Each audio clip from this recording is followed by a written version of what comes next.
People think stress is all in the mind. It is not. It immediately goes and changes things in your body. Your thyroid is one of the things that changes when you have cortisol that's high all the time. Another big thing that changes if your cortisol is high all the time is insulin resistance. Both of those are designed to help you survive a famine. Can you break that down a little bit more?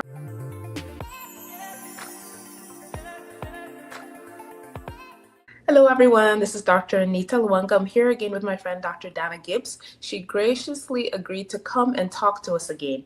I don't know if you guys had a chance to watch our first episode. We talked so much about thyroid health and talked a lot about some of the questions you guys have asked me. A lot of my patients have come in asking me about other types of thyroid supplements beside the traditional thyroid supplements, and she talks a lot about it. So I'm not going to ruin it for you guys. I think you guys should go back and watch that episode. Mm-hmm. But today we're going to talk more about thyroid health, about metabolism, about adrenal health. So for those of you guys who are interested in these topics, please stay tuned in. And even for those of you guys who are not interested, stay tuned in to learn something. This might impact your health. It might impact your friend's health, your family's health. So please stay tuned in to learn some more about your health. So thank you so much again for agreeing to be with us. I really appreciate your time. The first question I'm going to ask you, just as a general question, it's not necessarily related to our main topic. What is the best piece of advice that anyone has ever given you with regards to your health? Wow. I guess really just the fact that you know your own body the best. Don't give up looking for answers if you know something isn't right. Mm-hmm. And along that same line, a piece of advice that was given to me is don't say to the patient, these labs show that nothing is wrong with you. Tell them these labs don't show what's wrong with you. We need to look elsewhere. And so that has really colored my interaction with patients, which is this idea that doctors don't know everything. Mm-hmm. And just because one lab looks normal doesn't mean that you are imagining things if you feel like something is wrong with you. So yeah, that's really the biggest one. And then to turn that around and apply that to myself, it's okay. Yeah, my labs are normal. It doesn't mean that I am broken or imagining things. Oh, that's so powerful, because as doctors, we know that we don't know everything, and one test today could completely change tomorrow. There's false negatives, errors occur, and beyond that, we don't know everything. There's so much that we don't know. Every day I'm like, oh my gosh, there's another topic I need to learn about. There's a lot of arrogance in medicine and a lot of doctors who really do think they know everything. Find a doctor that knows that they don't know everything, but is willing to learn. Yeah, that's very powerful. Thank you for sharing that. And I think it's good for us as physicians also to remember that, whether we're the physician or the patient, but especially as the physician, because our words carry a lot of weight, and how things are said. Even if we intend to tell our patients we don't have the answers, the words we use can really impact our patients. They really matter. Yeah, I agree. Thank you for sharing that. So we're going to jump into our first topic about the thyroid. How does our thyroid health impact our metabolism? Oh my goodness. Your thyroid has everything to do with your metabolism, because your thyroid is like the electricity that runs the whole system. If your thyroid is not properly balanced, on inadequate function, inadequate production of thyroid hormone, your metabolism will slow down. And sometimes your body can even do that on purpose. There's this concept of the basal metabolic rate, which is the amount of energy your body burns just sitting on the couch watching TV. Digesting your food takes more energy.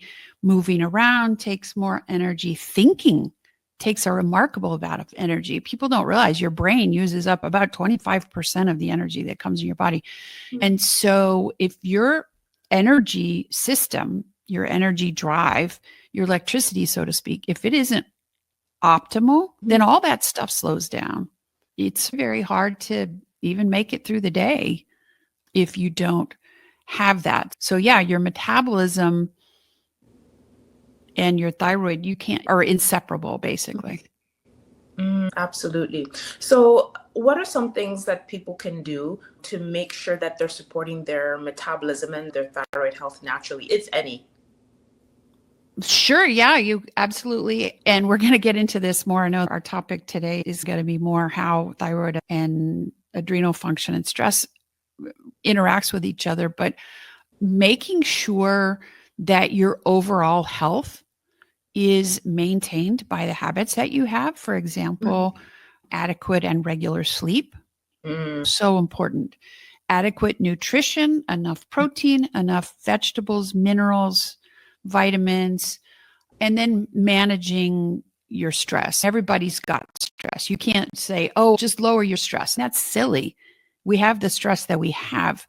But what you can do is change the way you deal with it and change the way you think about it. And so those are definitely 3 pillars that people can do on their own with advice, with help, of course. You don't want to go just off onto some random Dr. Google, oh, I'm going to take 27 supplements. And yeah, but there's just so much there.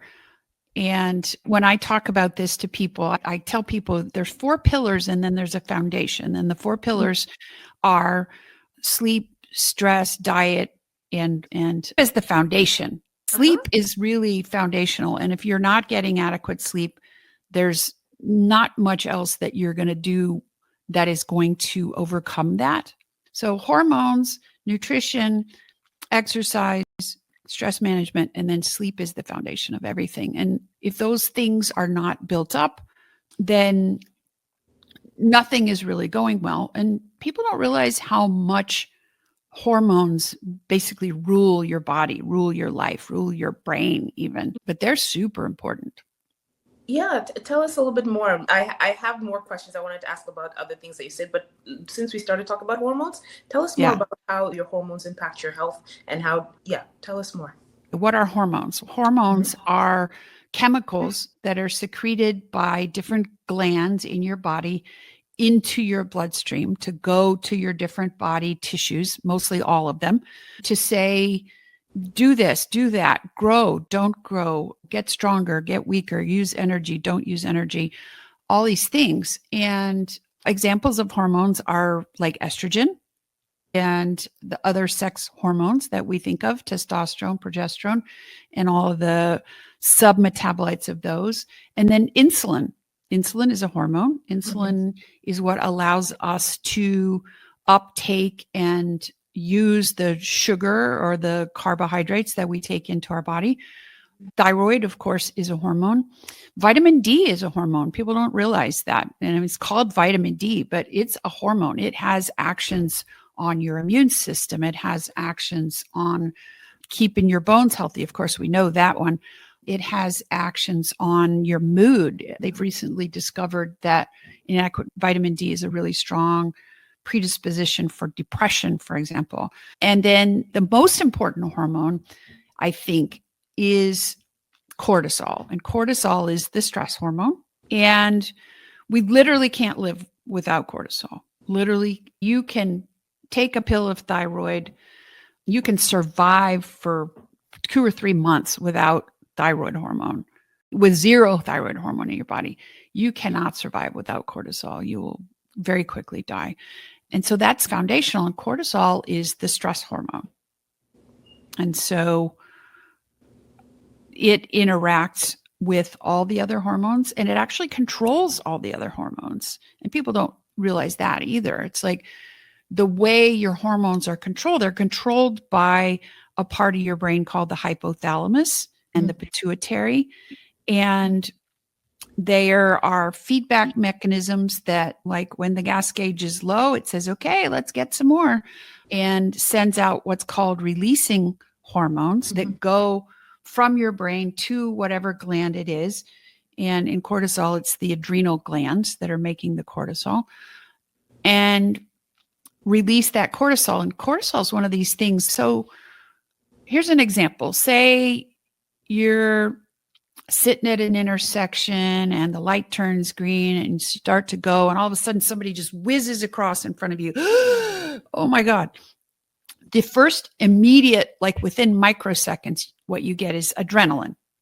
And adrenaline is also released by your adrenal glands. And it is not secreted in response to another hormone that goes and releases it. It is released in response to direct nerve impulses. Eyes, adrenals, boom. That adrenaline hits your bloodstream in half a second. And your heart's racing and pounding, and you're just all anxious and you get shaky and all these things that happen. Cortisol is the next one, and it takes about 30 seconds because it is released through that hormone cascade that I was talking about. Hypothalamus to the pituitary releases something called ACTH, adrenal corticotropic hormone. It goes to the adrenals, shoots that stuff out into your bloodstream, and then in 30 seconds, your blood pressure is going up, your blood sugar is going up, you're super alert and holding on to the steering wheel for dear life and going, oh my gosh, what do I do now? Am I safe? Can I really go? Is that guy gone? And you'll notice the adrenaline is gone in 15, 30 seconds or so, but the cortisol sticks around for hours, and you might have trouble sleeping that night because that cortisol is still hanging around in your blood system. So the things that cortisol does turns around and affects all the other hormones in your body. So we can go more into that right away, or we can go on to another question. Yes, I want to back up a little bit. Thank you so much for explaining the stress response and how it can affect us and can affect the rest of our body and can even affect the rest of our day. And speaking of stress, something that you said initially, like when we were first starting to talk, you talked about managing stress. And one thing that you said that's so powerful is that it's how you approach or how you think about the stresses in your life. Thank you for sharing that, because I think people are always looking for practical ways to manage stress. The stress is a part of everyday life, and it's not always easy to cope, but you're right. How we think about or perceive the situation makes a big difference. And one of the examples you can think about is that two people can experience the same thing, say some kind of natural disaster. And you see somebody who has said, I've lived through XYZ natural disaster. They're functioning normally in their day-to-day life, and you would never know it. And then you can meet their sibling who you can see that something is wrong, like they're not functioning at the same level, and they keep rehearsing, replaying, rethinking about what happened. So they're devastated by it. Yeah, it's absolutely right. And it's absolutely true. Part of how we handle stress in our day-to-day lives, we learn very early in our life. We learn it from our parents. Part of it is, you've heard of epigenetics, which is the passing down of traits in your body that's not controlled directly by genes. It's controlled by what you're exposed to in utero, what your parents were exposed to. And so there's this concept that there are parts of your brain, if you are born to a mom who either had lifelong stress or who was under extreme stress while you were being formed inside her, you can actually have bigger parts of your brain, the parts that are alert for danger, will be physically larger in some people than in other people. And that can happen all the way up to when you're, age 3, 4, where you will have more volume and now my brain is, menopause is so much fun. Let me just tell you. We should talk more about that eventually. Yeah, we should. The part of your brain that's alert for danger and tells you, oh my gosh, that's a tiger, we better run, or whatever. The part of your brain that processes the daily stimulus of life and looks for danger to keep you safe. So that part can be physically larger in some people. And for those people, it could be much more difficult to just roll with the punches, so to speak, than for somebody who has a normal size. I want to say hippocampus, but I don't think amygdala. It's the amygdala. Yes. I'm sorry. It took me a minute there. So if your amygdala is twice as large, it sends twice as many nerve impulses to that ACTH, adrenaline, cortisol system. That just keeps you revved up. And the more you're revved up, the more you're alert for danger. And the more you're alert for danger, the more you're revved up. And it's this cycle that goes and goes. And for some people, it really takes a very concerted and deliberate effort to calm that down. Some people, to the point of, you're familiar with PTSD, post-traumatic stress disorder. That's the extreme example of that, where somebody hears a loud noise or a book drops on the floor, and all of a sudden they're under the desk hiding from what they think is a firefight or something like that. So that, yeah, that's the extreme of it. But there's things that you can do, and much more. It used to be, we just thought PTSD was like, oh, that person's hopeless. We're never going to. There's so much these days. There's EMDR. There's neuro-linguistic programming. There's ketamine treatments. There's, oh my gosh, so much more that there never used to be, which is great. And sometimes it's as simple as somebody coaches you to say, what is it that goes through your mind when that thing happens? When your husband gets upset because the dinner's burnt, what is it that goes through your mind? Is it, oh my God, he's going to leave me, disaster's going to happen? You can actually cut those thoughts off and go, okay, what's really going on? The dinner is burnt. All right, we'll eat something else. Fine. And I'm making it sound simpler than it is, because those tracks in your mind are well established by the time you're an adult. And so it can take some serious work to fix that, but it's doable. Good. And thank you for explaining it even in a simple way, because I think people need to see like a real life practical example of how, yes, somebody may look at burning dinner as the end of the world, the end of their marriage, and another person may look at it as, okay, I learned a lesson. Don't watch TV or don't multitask while you're trying to cook, or use your phone, use a timer while you're trying to cook if you're multitasking. So I think there's so many ways to take the same experience in life. And thank you for opening this can of worms. Epigenetics, that's another topic for another day. But I think it's definitely a trending topic. I just had an interview last week and we talked about epigenetics. And even yesterday, I was talking with one of my sisters about epigenetics. I think it's such a fascinating topic. But yeah, thank you for opening our minds to that and opening our minds to how maybe it doesn't have to be that complicated, but practical. We can look at certain situations in our lives and really start to examine that situation and our thoughts around it, our response around it.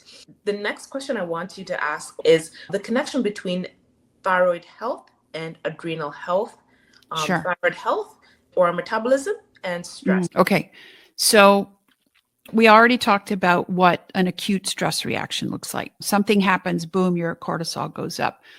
But we live in a world where there is bad news every single day, or there is money trouble, or there's a kid who's sick, or there's, I don't know, just watching the news. If you live in the United States right now, just watching the news is just, oh my God, I'm going to. So chronic stress is a whole other animal.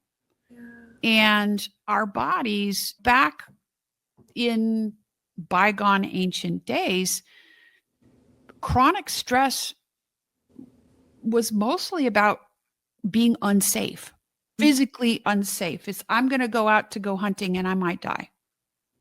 Every single day, I might die. Something might kill me. My kids might starve to death. These were real things every single day. And so your body evolved to conserve energy in times of stress.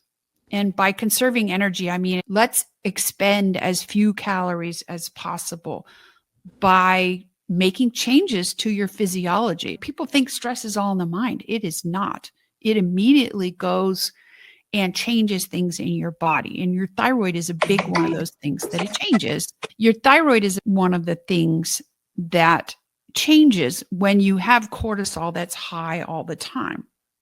Another big thing that changes if your cortisol is high all the time is insulin resistance.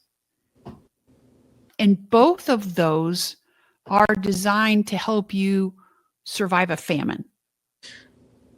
Can you break that down a little bit more? Sure. You're talking about insulin resistance. So people hear this a lot. They might say, okay, I have insulin resistance. My doctor told me I have insulin resistance. What does this have to do with stress levels? And what are the impacts of having insulin resistance? Okay, so remember that I said when you release cortisol that your blood sugar goes up. The way it does that is by making certain of your body tissues more resistant to insulin. So your muscles, when you're running away, your muscles don't need insulin to take up sugar. But if you don't have cortisol, your muscles will use up all the sugar and all of a sudden you don't have any and then you die. You can't live with a zero blood sugar. It just doesn't work. So cortisol is surging through your system. The muscles are using up all the sugar, and cortisol signals the other body tissues, okay, stop taking up sugar.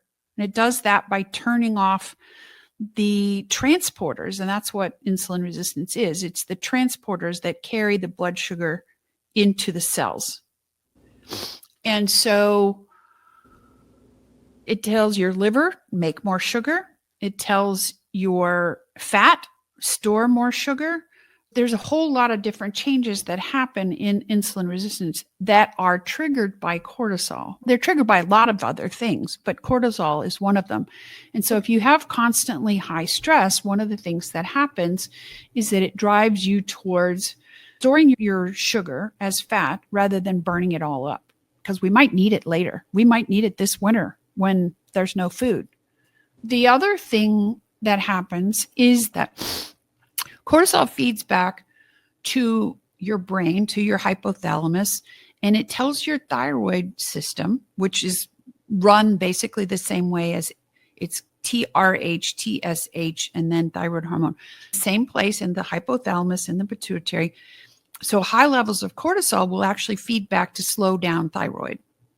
The other way is that high cortisol goes to the enzyme that makes T4 into T3. And we talked a bit about that last time. So T4 is the storage thyroid hormone.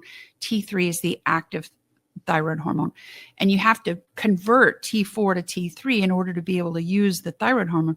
High cortisol levels turn off that enzyme or turn it down to where you make less T3. If you have less T3, you burn less energy, your metabolic set point goes down, you consume the same amount of calories, but you burn less of them. So it's a conservation mechanism. It's okay, yeah, we'll be dumb and sluggish, but at least we won't starve to death. That's interesting. So yeah, so all of these functions of chronically high cortisol are physiologically geared towards helping us survive a starvation situation. Okay, so I'm going to ask you, for those of us who are in a safe situation and then we're having high levels of cortisol chronically, and then you're telling us we end up with insulin resistance. So what does this mean for our health? Is it something that, you know, is going to impact our health in the long run? Why do we need to be worried about this? And same with the thyroid. Oh my goodness. You're talking about cortisol impacting our thyroid and making our thyroid slower. So what does this mean in real life in terms of how we feel? Does it affect our health in the long run? Why should we be concerned? Sure. Okay. First of all, it causes a bunch of symptoms. It can cause people to be chronically anxious, and that feels terrible. It can cause you to be depressed. It causes you to build less muscle. It causes you to gain weight. Because in our society, for the most part, food is not scarce. Especially the low nutrition, starchy carbs. 100 years ago, people didn't eat sugar every day. Holy cow. We did not. And 100 years ago, people went out and worked in the fields, expended a ton of calories every day. And we do not. And even if you don't have insulin resistance, it's easy to gain weight because just of the sheer availability of high calorie, low nutrition food. When you add insulin resistance to that, it's even harder. And here's the thing, your body interprets calorie restriction. So when you go on a diet and you restrict your calories, your body goes, oh my God, we're starving. Guess what happens? Even more cortisol. And so it is really a vicious cycle. This abundance of food that we have, the fact that food is available 3 meals a day, 5 meals a day, snacks before bed. That was never part of the human experience before about 100 years ago. Never. Unless you were just filthy rich. True. And I want to go back to this insulin resistance. So for people who are hearing this, who are not in the healthcare field, they might be hearing insulin resistance. And I hear about insulin and diabetes. So are these things connected? If I'm having high stress levels, is that connected to having diabetes? It can be, because insulin resistance there's two core defects that lead to diabetes. One of them is insulin resistance. And the other one is failure of your pancreas to make enough insulin. So let's see, this is conceptually a difficult topic, because if you have normal sensitivity to insulin, what happens is you eat a meal, the sweet sensors in your mouth and the rising blood sugar in your blood causes you to secrete insulin. The insulin goes to your body tissues, particularly your muscles. Your muscles are the biggest reservoir for uptaking that blood sugar. And the blood sugar gets soaked into the muscle cells. Your muscles turn it into something called glycogen that stores it, so that later when you go for a run, your muscles have plenty of sugar to burn as energy. But if you have insulin resistance, your muscles may still take it up, but it might take twice as much insulin to get it in there. That's one thing.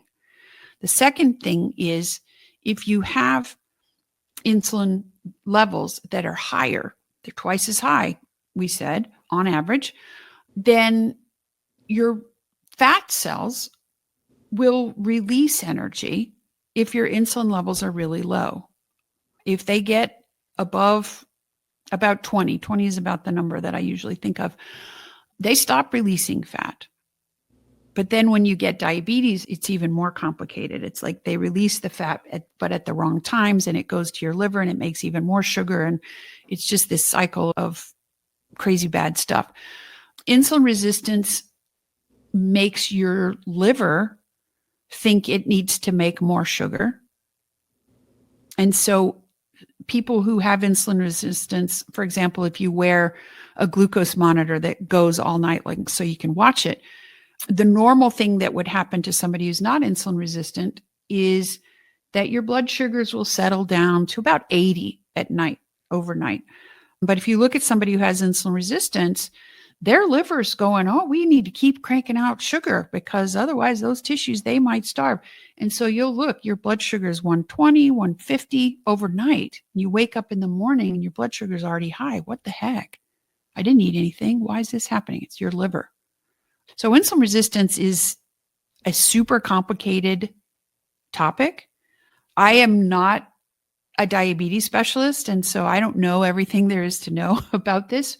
But thank you for breaking it down, because I think we hear a lot, and it depends on who you listen to, but in the media, people talk a lot about insulin resistance, and people wonder, okay, so why is insulin resistance bad? Why is my stress level causing perhaps my doctor to say I have insulin resistance or pre-diabetes? Mm-hmm. What does that mean? And what does it mean for me in my everyday life? You talked about having high cortisol levels, how that can impact the thyroid. Can you break it down a little bit more? What are some symptoms people will end up seeing? Can it impact their thyroid health in the long run? It seems to be pretty reversible. Before we go on, I do want to mention, you said, why is it bad to have high insulin? People are like, oh, I'm not diabetic. But if your insulin levels are twice as high as the next person, one of the things that we find is that the people who have that develop cardiovascular disease, because insulin is a growth factor and it's pro-inflammatory. And so people will end up with coronary artery calcium. They will end up with peripheral artery calcium. They will end up with the same issues that diabetics are eventually diagnosed with, like the kidney disease, the eye disease, the other stuff like that. People are like, oh, I don't have diabetes. And then the next week they have diabetes, but they go in to get evaluated and they've already got retina damage and kidney damage and heart damage. And so having those high insulin levels is not a great thing. And that is something that I think medicine overall has been not good at explaining in the past, and that we really do need to pay way more attention to the quote unquote pre-diabetic. Because if you're told, hey, you have pre-diabetes, that basically by definition, that's insulin resistance, and it's coming from somewhere. And it is 100% manageable by how you eat and how you exercise. Oh, absolutely. And even reversible. It's very challenging to undo some of these things, but it is reversible. But yes, thank you for breaking that down and reminding people that, yes, your stress levels can impact the way your body processes insulin. And in the long run, yes, it can lead to diabetes, heart disease, kidney disease, and even stroke, other conditions. So it's very important to manage all of these things as early as we can. And then now let's go talk more about the thyroid. You mentioned that the way cortisol and stress impacts your thyroid can be reversible. Break it down for us. Okay. When you have less T3, and T3 being the active thyroid hormone, then most people, there's a big long list of symptoms, and I'll just name the top few because fatigue is by far the number one. And fatigue beyond had a long day at work, I'm tired. It's like getting up in the morning, you're tired. You don't ever feel good through the day. You drink 2 cups of coffee and you don't feel any more energy than you did. After lunch, you sit down and it's, I could take a nap in 1 second here. By 9 o'clock, you're ready for bed, but then you lay down. And one of the other things that happens to people whose thyroid function is not adequate is they'll be cold.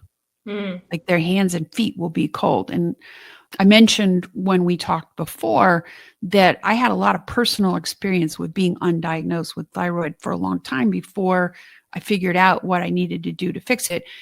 And one of the things that would happen to me is that I would go to bed and I would be exhausted. It was to the point where, okay, I have enough energy to either eat or take a shower before I go to bed, but not both. I don't have the energy for both. It's like I can wash my clothes, but I cannot manage to fold them. So I have a dirty pile and a clean pile, and I just pick clothes out of the clean pile and put them on and then throw them back in the dirty pile. It was like this really extreme minimalism. It's like, how little can I get away with doing and still survive? But you lay down in bed to try to go to sleep and you're cold. Your feet are cold. Your hands are cold. And you lay there. And when your feet and your hands are cold, it's really hard to fall asleep. And so you pile on the covers and then you wake in the middle of the night and you're just drenched in sweat.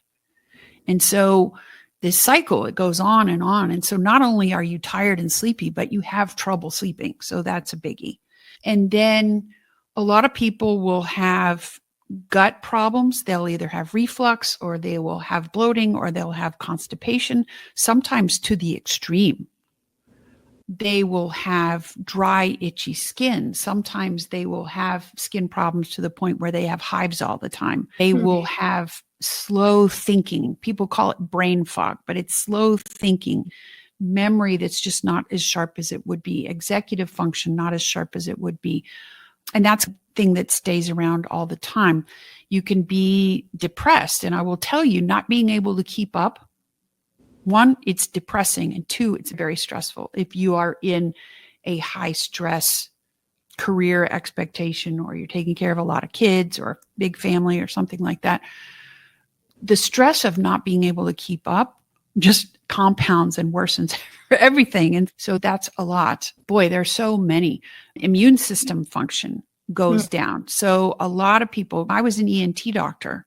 So I was doing thyroid surgeries, but I was also doing regular ENT, sinus, tonsils, ear infections, things like that. People with inadequate thyroid are sick all the time. A lot of them, maybe not everybody, but a lot of them are just sick all the time. I had a sinus infection basically from the time I was 16 on. And I'll tell you, when I got my thyroid, it just went away. Boom, gone. I got tested for allergies. Nope, no allergies. My CT scans looked terrible. I had 3 sinus surgeries. It was a mess. Oh, man. And I find that story hits over and over again. And once you get that person's thyroid balanced, I've had that in my practice. Somebody would come in and I'm like, you really need sinus surgery. Your sinuses are terrible.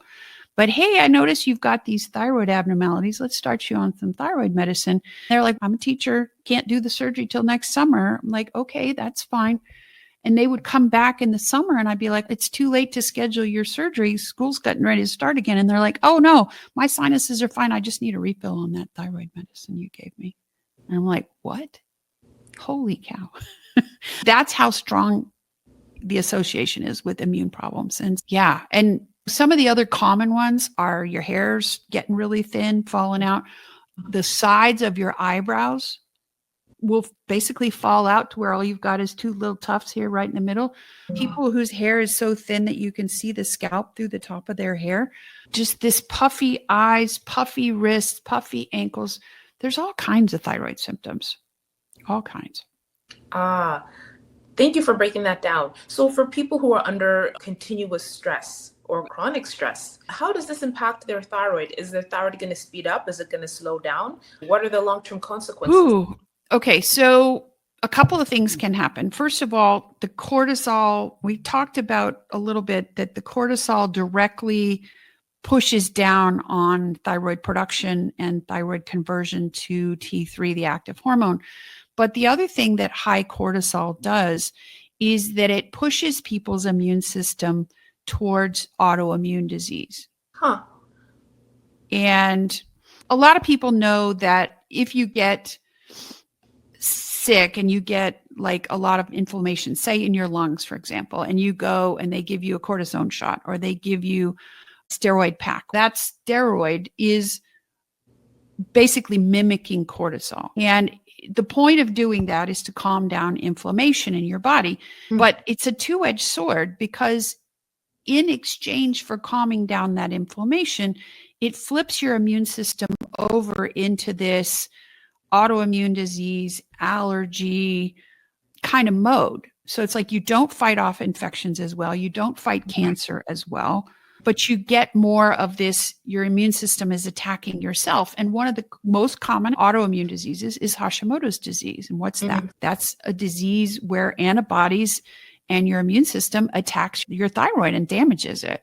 There's another one called Graves' disease where your immune system stimulates your thyroid continuously and you pump out way too much thyroid hormone. So it can go either way. But autoimmune disease is really common when you have chronically too much cortisol. If somebody's under a lot of stress chronically, say they have a very stressful job, and then they end up getting coughs and colds a lot, is their immune system or their metabolism going to go up? Like their thyroid, is it going to speed up? Is it going to slow down? Say if they manage the stress levels, what's going to happen to their thyroid? What's going to happen to their immune system? So over time, if you manage your stress levels and you figure out how to lower inflammation in your body by eating less inflammatory foods, drinking less alcohol, whatever you decide to do, going out and doing movement, exercise, zone 2, that kind of thing, your cortisol levels on an average day-to-day basis will normalize, come down, and start being on a more even keel. And that can allow your thyroid function to come back if your thyroid gland hasn't been damaged. But once you have a thyroid autoimmune disease, a certain amount of damage has been done. And yes, you can grow back some of your thyroid tissue after an autoimmune attack. But once you have it, you're always going to have to be aware of it. You're always going to have to deal with it. It's a chronic disease. It doesn't just disappear. So that is a big issue for people who have Hashimoto's disease. And they think it's 15% of people have antibodies for Hashimoto's disease. For some people, the stress that caused it was something like a pregnancy. And once they're done being pregnant, then the stress levels go back to normal. The antibody levels fade away, but they've still got that tendency the rest of their life. But it may go back to, okay, you're fine. You feel fine. You're doing fine. And then you get sick with some disease, some COVID or whatever. And all of a sudden it's reactivated and there it is again. And so, yeah, it's more complicated than just yeah, you can fix it. Boom, you're okay. Okay. Thank you for breaking that down. And that explains a lot of situations, because I think for people who have different thyroid conditions, they may go to their doctor, checks their thyroid levels. They say your thyroid levels are off. You have these antibodies, and then suddenly their thyroid levels seem to normalize. And they're like, well, the antibodies are still there. What happened? Thank you for breaking that down. And you mentioned something about foods that reduce inflammation. And then you said something about zone 2 with exercise. Can you break that down a little bit for people who are looking for practical tips? Because yeah, some of our audience may be people with thyroid disorders, and they've been told it's autoimmune, maybe it's not. What can they do practically in their own lives in terms of the pillars you mentioned: sleep, exercise, diet, managing stress? Sure. Wow. That's like a whole hour worth of topic right there, or many hours worth of topic. But let's start. Let's kind of do a brief flyover. So sleep is, like I said, it's foundational. And the thing that I encourage people to do most when they're like trying to get their sleep back on track is pick a time and wake up at that same time every day. Okay. Especially if you're one of these, I lay in bed at night and I can't fall asleep, or I can't stay asleep. Pick a time that you're going to get up every day and get up at that same time. Okay. Because if you're like, oh, I didn't sleep good last night, so you sleep too long today, and then you go to bed early tonight, or you took a nap during the day and now you're going to bed even later, and it just messes things up and it gets worse and worse. Getting up at the same time every day so that you get sleepy at about the right time every day is really crucial. So that's number one. Another one is, if you are one of these folks with the cold hands and feet, and this actually works pretty well for everybody, is go and sit in the shower and run the water on your feet, get them warm before you climb into bed, even 5 minutes. You will sleep much more calmly. It will allow you to have the lowering body temperature, which is characteristic of normal, healthy sleep, because you've vasodilated your feet, and then you can let off your body heat through your feet. So that was a trick that I learned, and I was like, wow, this really works. It's pretty good. And there's so much about sleep. Don't watch something really stimulating right before bed. Don't use your phone to look at social media or send emails right before bed, especially if that stresses you out. Turn the lights down. Go outside in the morning. Get your circadian rhythm synchronized with the natural light that's outside. Things like that. So that's sleep. And there's so much more there that we're not covering. So don't think this is a complete recommendation. Foods. So the inflammatory foods, they've really just recently come out with something else that says, look, if you want to lower your risk for cancer, don't drink alcohol. Really. And so I would say, if you want to lose weight, don't drink alcohol. People think, oh, it relaxes me. I'm like, yeah, it may impair certain parts of your brain so that you can be disinhibited, but I don't know that it's actually relaxing. I don't know if that makes any sense, but it's very pro-inflammatory. So you want to avoid things that are inflammatory. The second one is sugar. Sugar, especially the refined sugars, are really very pro-inflammatory. And I was talking to one of our mutual friends who's a rheumatologist about this recently. And she's, if you want to get your joint disease under control, the two things that you can get rid of is sugar and processed carbs. Things that are made out of flour, things that are super starchy. Just stop eating those things, because they promote inflammation in your body. And that inflammation, your body sees that as stress. And so, yeah, anything that you can do to reduce those two classes of foods. And it really includes the non-nutritive sweeteners. And I say this and people are like, what are you talking about? There's no calories in it. And I'm like, yeah, but your body thinks there is. You put it in your mouth, the sweet taste signals, your brain releases insulin. And then guess what? You're hungrier than you were before because you burned up all your sugar. Now you've got a hypoglycemic. You're going up, down, up, down. So people are like, but stevia is natural. I'm like, yeah, but it still does this thing. Oh dear. So those things, make sure you're getting enough minerals, make sure you're getting enough protein, maybe even take a multivitamin. I personally take a multivitamin because I feel like I probably, even though I eat vegetables, I probably don't get enough. So those are some simple things that you can do. Plan a way, and there's all kinds of ways you can do this. Plan a way to manage your brain when stressful things happen, whether it's something as simple as I'm going to take 4 deep breaths before the response comes out of my mouth. When my kid forgot his shoes, got to school and gets out of the car and doesn't have his shoes on. Yeah. I'm going to count to 4 and I'm going to take a deep breath and I'm going to blow it out through my nose. So that slow exhale really lowers cortisol. I don't even know how that works, but it does something in your brain, triggers a lowering of the cortisol by your parasympathetic nervous system. There's a little thing called STOP where you, and I don't even remember what STOP stands for, but it's a way to assess the situation, decide what your body needs right in the moment, and then you're putting some space between what happened and your response to it, so that you're not just exploding at people. Because the exploding doesn't just hurt the other person, it's bad for your cortisol. So anything that you can do to put space between what happens that stresses you out and your response to it is a good thing.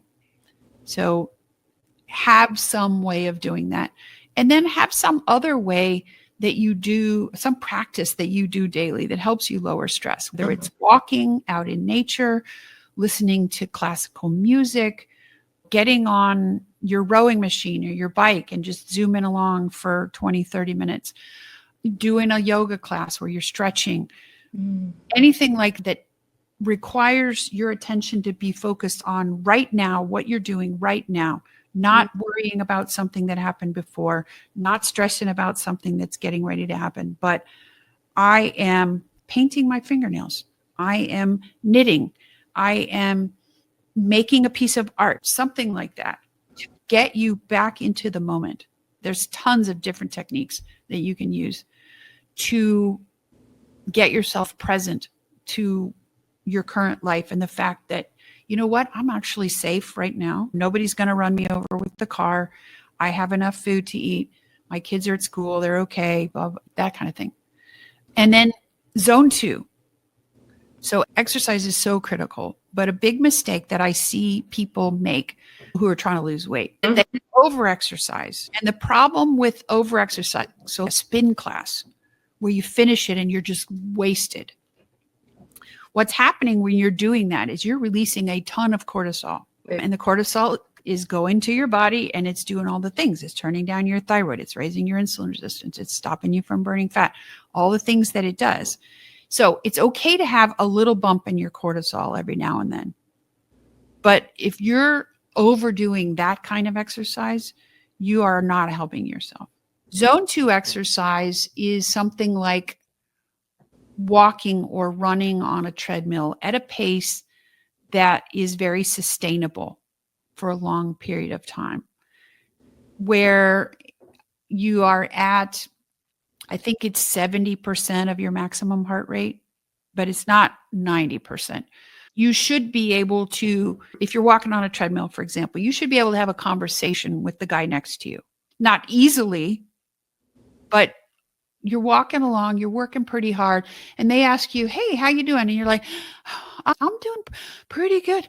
Not out of breath to the point that you can't answer them, but not easy. So it's a zone to get into that's high enough, but not too high.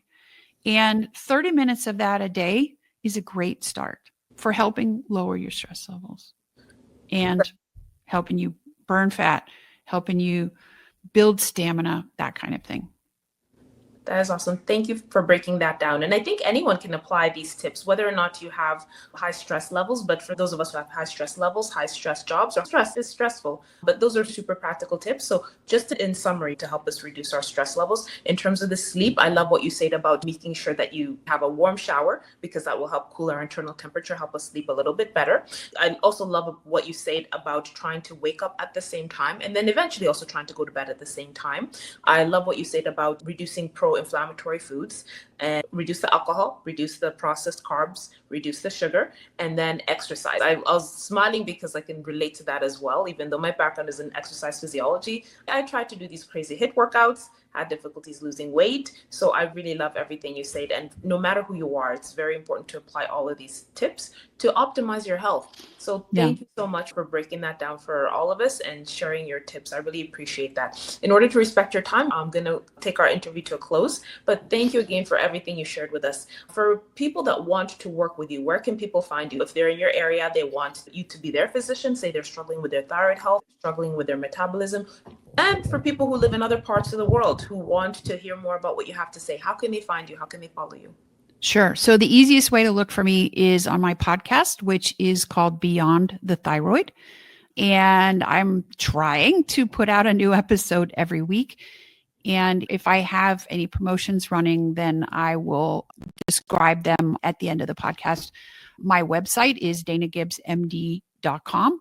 And I have a medical practice that is primarily in Texas, but I also have licenses in Iowa, and I'm going to get one in Georgia very soon.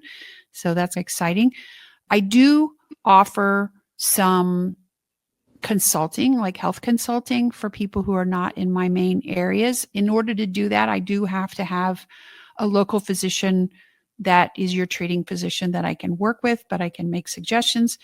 And I also do have a course that I teach that I don't teach it right now.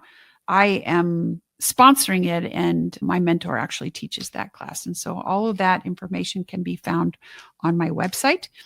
By the time this episode comes out, I'm starting experimenting with a new group program where I teach people to get the right labs, to analyze their symptoms, to take a look at their labs and know, okay, is this a thyroid problem or is it not a thyroid problem?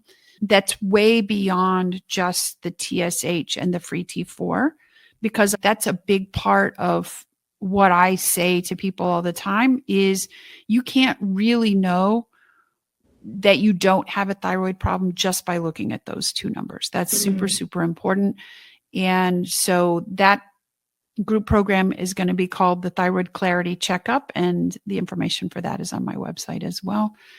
And so I'm very excited about it. It's going to be great. That is awesome. Thank you so much for sharing. And we'll make sure that we link all of your website, your social media handles. And once your course comes out, hopefully we'll have all that information on the link below so people can check it out. Thank you so much for everything you do. Thank you for all the information that you share with people freely. You're so generous with everything that you know. And this information is not information people can find easily. Even if you have ChatGPT, is not going to sit down and explain it to you in a way that's really cohesive. If anything, it actually confuses you. It's very important to work with your physician. And even if your physician doesn't know much about this, you can always reach out to Dr. Gibbs. As she mentioned, she's going to have a consulting service and she can work with your physician. For those of you guys who are curious about your thyroid health, your metabolism, we will make sure that we have all of her information so that you can reach out to her. But thank you again so much for taking the time to talk with us, sharing everything, not everything, but I know you shared so much. You shared a lot with us and with the audience. Thank you. Thank you. Oh, you are so welcome. And I enjoyed it a lot. And it was great to talk to you again. All right. For all of our audience, stay tuned in for more episodes, and we will talk to you more soon about how to improve your health. Bye-bye for now.